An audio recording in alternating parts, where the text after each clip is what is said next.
बिस्मिल्लाहिर्रहमानिर्रहीम, अस्सलाम वालेकुम। पाकिस्तान और दुनिया भर में देखने और सुनने वालों को अब्दुल कादिर का सलाम। पाकिस्तान में 16 अगस्त की रात है। खैबर के बाद सुनामी का रुख बन्नू की तरफ रहा और आज सुहेल अफरीदी का स्ट्रीट मूवमेंट का दूसरा मरहला मुकम्मल हुआ। एक बड़ी तादाद में लोग निकले। अमन व अमान की सूरत हाल अपनी जगह, एक वो भी बड़ा चैलेंज था। सड़कों की बंदिश का मामला भी रहा कि वज़ीर आला के पहुंचने पर सड़कें ही मुख्तलिफ जगहों से बंद थीं और फिर मौसम की भी शिद्दत। लेकिन इसके बावजूद एक अच्छी खासी तादाद में लोग निकले। कुछ मनाजर आज आपके सामने रखेंगे, लेकिन साथ ही कुछ और खबरें भी हैं। अरियाला में इमरान खान से एक हैरान कुन मुलाकात का दावा किया जा रहा है, जिसके बारे में वैसे तो यकीन करना मुश्किल है, लेकिन ये टेलीविज़न के ऊपर दावा किया जा रहा है। इसके बारे में भी थोड़ी डिटेल डिस्कस करते हैं और थोड़ी सी उसकी बैकग्राउंड इन्फॉर्मेशन भी आपके सामने रखूंगा, क्योंकि कुछ चीज़ों के बारे में इल्म है। और फिर सुप्रीम कोर्ट में इमरान खान से मुतालिक एक सबसे अहम या सबसे बड़े मुकदमे की समाअत सिर्फ एक दिन की दूरी पर है। जिस वक्त मैं आपसे बात कर रहा हूं तो पीटीआई के लॉयर्स की टीम का इजलास जारी है, कुछ तैयारियां की जा रही हैं, उसकी भी डिटेल्स आपके सामने रखते हैं। लेकिन पहले आ जाइए ज़रा बन्नू की जानिब चलते हैं, क्योंकि स्ट्रीट मूवमेंट का दूसरा या अगला मरहला आज बन्नू में था।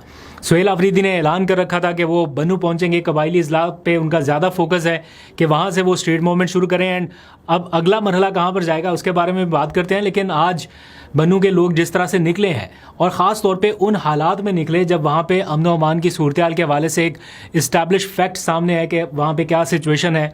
और अभी हाल ही में कुछ वाक़यात भी हो चुके रैलियों के दौरान। तो आज सुबह जब सुहेल अफरीदी को रवाना होना था बन्नू की जानिब, उसी वक्त से ये खबरें आने लग गई कि उनकी अपनी सिक्योरिटी की सूरत हाल के हवाले से भी कुछ डाउट्स हैं और कोई सिक्योरिटी क्लियरेंस का इशू है या वॉटएवर, लेकिन कुछ कंसर्न्स थे। बहरहाल सुहेल अफरीदी का ये फैसला था कि वो हर सूरत जाएंगे और वो वहाँ पर पहुँचे। एक पूरी रैली को उन्होंने लीड किया, वहाँ पर खिताब भी किया और जिस तरह के आजकल मनाजर नज़र आ रहे हैं पब्लिक अपीयरेंस में उनके, उसी तरह के विजुअल्स थे। एक बड़ी तादाद में उस छोटी सी जगह पे लोग निकले और उन्होंने भरपूर तरीके से उस स्ट्रीट मूवमेंट में हिस्सा लिया। इस दौरान सुहेल अफरीदी एक शिकायत करते हुए नज़र आए कंसर्न लोगों से कि सड़कें उनकी आमद पर बंद कर दी गई और फिर उन्होंने ज़िले इंतज़ामिया को ये हिदायत की कि उनके पेशावर पहुंचने से पहले पहले ये सड़कें वापस खोल दी जाएँ या इसमें कोई कोताही नहीं होनी चाहिए। जितनी भी डिस्ट्रिक्ट एडमिनिस्ट्रेशन है उनको मैं ये हिदायत देता हूँ कि मेरे पेशावर से पहुंचने से पहले ये तमाम रोड्स खुले होने चाहिए। और भी बहुत सारी बातें हुई। बहरहाल 27 सितंबर के हवाले से उनकी ये तैयारियां इसी तरह से जारी हैं। अब कुछ मनाजर जो आज के रिकॉर्ड हुए वो मैं इस व्लॉग के आखिर में रख दूंगा ताकि आपको उनको एक सीक्वेंस में देख सकें कि क्या माहौल था, कितनी बड़ी तादाद में लोग उनके साथ थे। लेकिन द क्वेश्चन इज़ के खैबर पख्तूनख्वा में लोग निकल रहे हैं, पंजाब की बारी कब आएगी, पंजाब में इस तरह का माहौल कब नज़र आएगा। आज कुछ लोगों से मेरी अभी ये व्लॉग शुरू होने से पहले ही बात हुई, क्योंकि वो उस मीटिंग में मौजूद थे जिसमें पंजाब में जाने के हवाले से फ़ैसले हो रहे थे। तो मैंने उनसे पूछा कि क्या सीक्वेंस है, ये कब तक खैबर पख्तूनख्वा में स्ट्रीट मूवमेंट रहेगी, फिर अगली बारी कहाँ की है, उसके बाद पंजाब का नंबर कब है, ये सारे क्वेश्चंस पूछे। तो मुझे जो पता चला इन्फॉर्मेशन वो ये कि पंजाब जाने का फ़ैसला तो हो चुका है, लेकिन कब जाना है उसका शेड्यूल फाइनल नहीं हुआ। लेकिन सीक्वेंस ये है कि खैबर पख्तूनख्वा में अभी 2-3 और इस तरह के पावर शो होंगे। दैन फिर कुछ जो ऐसे हॉटस्पॉट हैं जहाँ पर पीटीआई की पॉपुलैरिटी बहुत पीक पे है ना, यानी जहाँ पे आपको बहुत ज़्यादा कैंपेन करने की ज़रूरत नहीं भी पड़ेगी, वो हॉटस्पॉट छोड़ दिए जाएंगे, फ़िलहाल छोड़ दिए जाएंगे और रुख होगा पंजाब की जानिब। वहाँ पे ऑब्वियसली थोड़ी सख्ती होगी, थोड़ा क्रैकडाउन जैसी सिचुएशन, ये इस बारे में उनको मेंटली वो प्रिपेयर है, उनको पता है कि उनके साथ ये होगा। पंजाब के बाद सिंध और सिंध के बाद बलूचिस्तान एंड अगेन फिर वापसी होगी खैबर पख्तूनख्वा के उन हॉटस्पॉट्स पर, क्योंकि जब ये पंजाब का रुख करेंगे या सिंध का रुख करेंगे थोड़ा क्रैकडाउन होगा तो लोगों का मोराल थोड़ा डाउन हो सकता है। लेकिन उसको वापस बूस्ट करने के लिए ये फिर उन हॉटस्पॉट्स का विजिट करेंगे जहाँ से एकदम से फिर मोमेंटम गेन होगा। तो ये इस टाइम का एक पूरा इनका प्लान है। ये मैं कोई ऐसी चीज़ नहीं है कि कोई रिवील कर रहा हूँ या कोई पता नहीं कोई टॉप सीक्रेट बता रहा हूँ। ये सभी को, उनके आसपास के लोगों को ये पता है कि जनाब इस स्ट्रेटजी के साथ हमने चलना है। खैर, खबर एक और ये भी है कि खैबर पख्तूनख्वा के जो MPAs हैं ख़ास तौर पे उनके साथ एक मैसेज शेयर किया गया है, या यूँ कह लीजिए कि एक मीटिंग में ये डिसीजन हुआ और फिर उसे कन्वे कर दिया गया है कि जितने भी MPAs हैं वो अपने अपने हलकों की जानिब चले जाएं, वहाँ पे स्ट्रीट मूवमेंट करें, वहाँ पे लोगों के साथ इंटरेक्ट करें या छोटे मोटे कन्वेंशंस करें और उसकी रिपोर्ट जो है वो पीटीआई की लीडरशिप तक अब से ऑनवर्ड आनी चाहिए। सो वज़ीर आला वहाँ पर जाएं या और कोई भी बड़ी एक्टिविटी करें तो वहाँ पे ऑलरेडी एक माहौल बना हुआ होना चाहिए, इसमें अब कोई स्टॉप गैप जो है वो ना हो। खैर, आज के जो मनाजर थे वो मैं कुछ ही देर में आपके सामने रखता हूँ। दो और इम्पॉर्टेंट खबरों की जानिब बढ़ते हैं। इमरान खान से मुतालिक एक बहुत ही अहम केस सुप्रीम कोर्ट में ज़ेरे समात आने वाला है। उसमें अब सिर्फ एक दिन का इंतज़ार है, यानी एक दिन की दूरी पर वो केस है, और वो है उनको हस्पताल मुंतकिल करने के हवाले से। यानी एक ऐसा केस जिसमें इमरान खान एकदम से, इमरान खान का नाम, इमरान खान का केस, वो सारा कुछ वापस लाइमलाइट में आ जाएगा जब सुप्रीम कोर्ट में उसकी समाअत होनी है। उनकी सेहत का इशू जो थोड़ा दबता जा रहा है वो एक बार फिर से हाईलाइट होगा, और ऐसी रिपोर्ट्स सुप्रीम कोर्ट में आने का इम्कान है जिनके ऊपर रिलाई किया जा सकता है, या मुसद्दका इन्फॉर्मेशन, क्योंकि सुप्रीम कोर्ट भी जब नोटिस जारी करेगी उनकी सेहत से मुतालिक मालूमात हासिल करने के लिए, तो कुछ ना कुछ फैक्ट्स जो हैं वो वहाँ पर रखे जाएंगे। पता चल जाएगा कि क्या कंडीशन है, क्या हो रहा है, क्या नहीं हो रहा, तो बहुत सारी चीज़ें सामने आने का इम्कान है। उसके लिए पीटीआई के टॉप लॉयर्स की कुछ मीटिंग्स जारी हैं। ऑल्दो कि उनको कोई बहुत ज़्यादा उम्मीदें भी नहीं है कि हम सुप्रीम कोर्ट जाएंगे और आउट ऑफ द वे जाके सुप्रीम कोर्ट की जानिब से ये हुक्म आ जाएगा कि हाँ जी इनको कल ही अस्पताल मुंतकिल कर दिया जाए। पहली समाअत पे तो नोटिस जारी होंगे, फिर दोबारा कब समाअत होगी, कब ये सारा कुछ होगा, इसमें टाइम ज़रूर लगेगा। लेकिन इस बार जो बेंच बना है उसको देख के पीटीआई के वकला को थोड़ी सी उम्मीद है कि ये गैर जानिबदार किस्म का बेंच है, तो इसमें कुछ बेहतर फैसले की वो उम्मीद कर रहे हैं। देखते हैं आगे चल के क्या होता है। इसी दौरान एक खबर काफ़ी डिस्कस हो रही है, हम भी इसीलिए उसके ऊपर बात कर रहे हैं। ऑल्दो के को बहुत ज़्यादा फ़ायदा नहीं है इसके ऊपर बात करने का, लेकिन थोड़ा सा बैकग्राउंड जानने के लिए या ये हमें पता होनी चाहिए कि हमने इस टॉपिक के ऊपर बात की है। वो ये कि शेर अफजल मरवत साहब ने समा टेलीविज़न पर यह दावा कर दिया कि इमरान खान की जनरल रिटायर्ड फैज़ हमीद से एक मुलाकात हुई जेल में। ये बड़ा हैरान कुन सा दावा है, ना हमने कभी इस बारे में सुना, ना कभी ऐसी कोई लगता है कि ये चीज़ हो सकती है। लेकिन उन्होंने अफसार आलम साहब के साथ बातचीत करते हुए ये दावा कर दिया, और वो भी श्योर नहीं थे, लेकिन उन्होंने कहा कि गालबन उनकी मुलाकात हुई जब इमरान खान जेल में थे और फैज़ हमीद जेल से बाहर थे, उस दौरान हुई। और इस वजह से जो डिप्टी सुपरिटेंडेंट अडयाला जेल है, या अडयाला जेल के सुपरिटेंडेंट गालबन उनका नाम अकरम है, उनको नौकरी से बरतरफ कर दिया गया या उनको हटा दिया गया था, ऐसा उन्होंने दावा किया।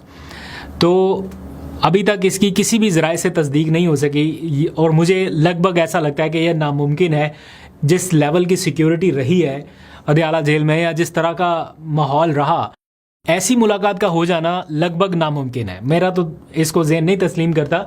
लेकिन वो जिनका नाम लेके उन्होंने कहा कि उस सुपरिटेंडेंट को हटा दिया गया था, वो डिप्टी सुपरिटेंडेंट थे गालबन जिनको हटाया गया था या बरतरफ कर दिया गया था। उनकी गिरफ्तारी की खबर भी सामने आई थी। वो इस वजह से थी गालबन कि उनका पीटीआई के किसी रहनुमा से, जो कि बैरून मुल्क रहनुमा, ऐसे कुछ दावे सामने आ रहे थे कि उनके साथ राब्ता था। ऐसी कुछ इतलात उस टाइम मौसूल हुई थी, और कुछ लोगों के बारे में कुछ लोग ये क्लेम कर रहे थे कि गालबन जुल्फी बुखारी साहब के साथ उनका राब्ता था, इसलिए उनको हटा दिया गया। बहरहाल इस बारे में तो कभी जब तफसीलात सामने आएंगी तो ही पता चलेगा। लेकिन इस सारे मामले में एक चीज़ बड़ी इंपॉर्टेंट है कि किसी को अभी तक ये पता नहीं चल पाया कि उस डिप्टी सुपरिटेंडेंट अडयाला जेल को हटाया क्यों गया था या गिरफ्तार क्यों किया गया था। वो काफ़ी देर मंजर-ए-आम से गायब रहे, अब कहाँ है किसी को मालूम नहीं है। लेकिन ये भी एक इस्टेब्लिश फैक्ट है कि उनके टाइम पे, उनके दौर में इमरान खान साहब को काफ़ी हद तक कुछ सहूलियात मिल रही थी। कुछ ना कुछ कनेक्शन या कुछ ना कुछ राब्ता तो था ऐसा, जिसकी वजह से इमरान खान तक कुछ पैगाम रसानी या फिर कुछ सहूलियात उनको मिल रही थी। शायद इसी वजह से उनको हटाया गया, लेकिन इसके बारे में कोई दावा सामने नहीं आया, या कोई सरकारी तौर पे कोई बाज़ाब्ता कोई रिपोर्ट या तस्दीक नहीं इसकी की जा सकी। ये एक खबर थी, हमने सोचा इस पर थोड़ा सा डिस्कस किया जाए।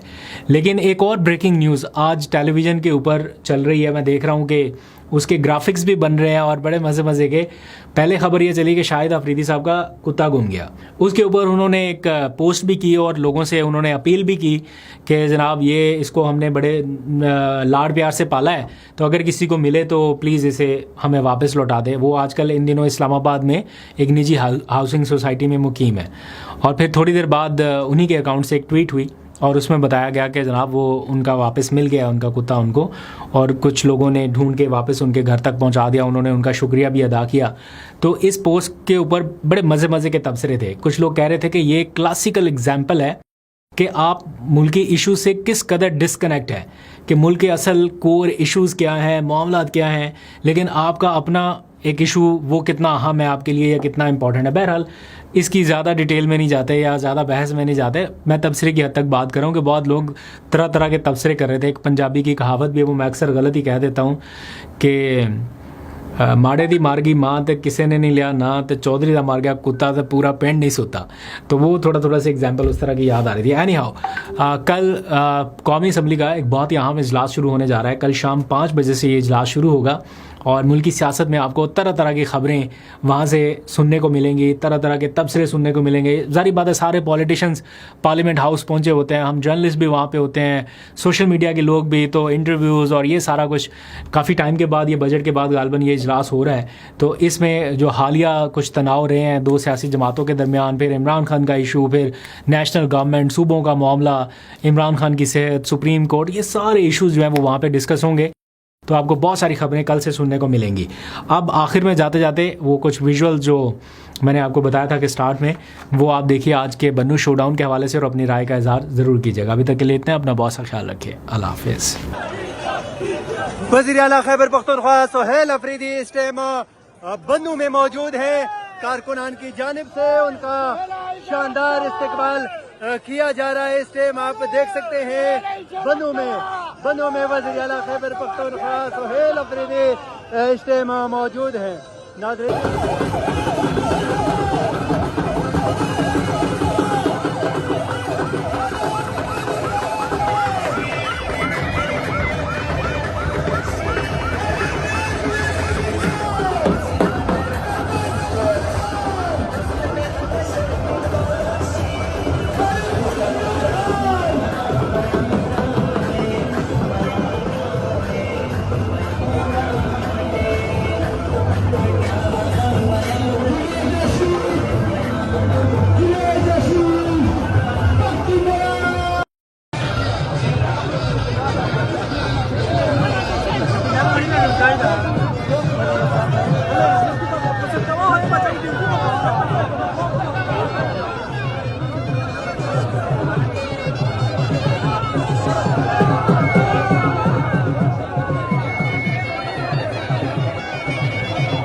गदरांजने करकेनं कसं काम किया है